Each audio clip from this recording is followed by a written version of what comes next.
A street preacher preaching downtown was carrying on about various things I intended to ignore, but as I passed by, he yelled out, "Getting holy is hard." I knew this one would be harder to ignore. Becoming holy is hard, or at least not easy. However, it would be so much harder if we had to go it alone. One of the really amazing things about being Catholic is that we know that we have friends in heaven who want nothing more than to help us get to heaven, to help us get holy. In 2020, Pope Francis published his apostolic letter on St. Joseph. It was called Patris Corde, which translates as a father's heart, and through his reflections on this sometimes overlooked member of the Holy Family, Pope Francis provides a roadmap to sainthood that is doable within everyone's scope.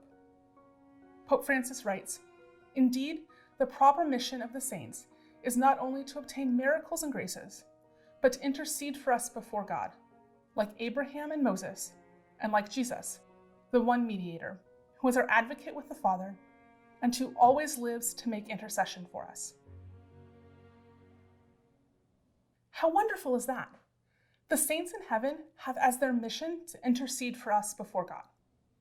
And when we look at St. Joseph, we see a saint that many have turned to for intercession.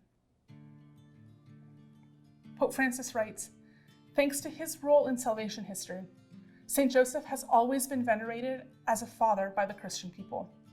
Innumerable holy men and women were passionately devoted to him." Getting holy might be hard, but we have St. Joseph, a wonderful friend in heaven who wants to help us.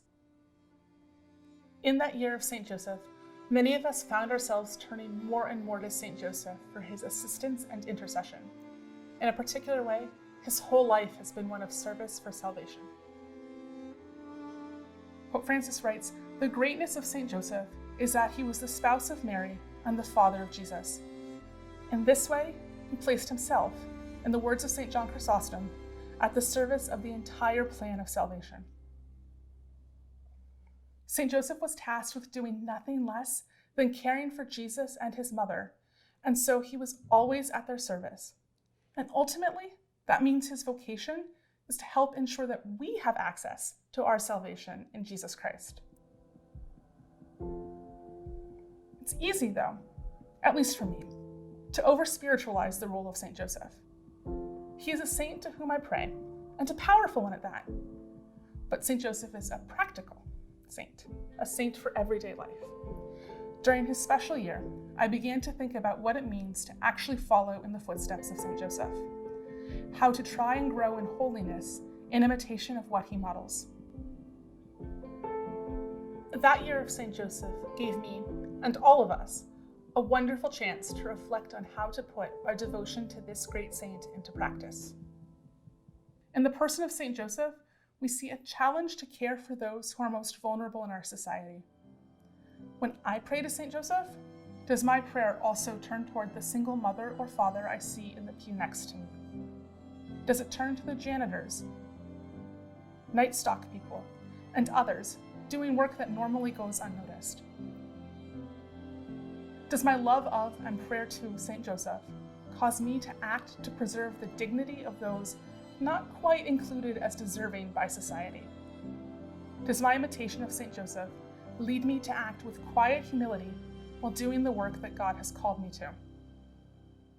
I was received into the church on St. Joseph's Day, and so he has a special place in my prayer life. I turn to him often to help me get holy. In that year of St. Joseph, reflecting on the Holy Father's apostolic letter, I came to see that St. Joseph is present and helping me on the path to holiness every time I meet someone for whom he has a special care. The homeless gentleman who sits outside the TTC station, the neighbor who has a mental illness, and many more. In my encounters with them, I see St. Joseph, and am reminded of the care we all are called to have for those in need.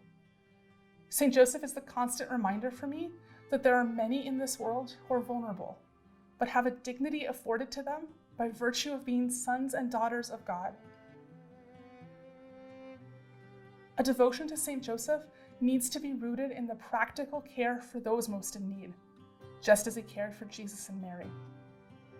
that can be difficult for us at times, but we're not alone. As the Holy Father reminds us at the end of his letter, we need only ask St. Joseph for the grace of graces, our conversion.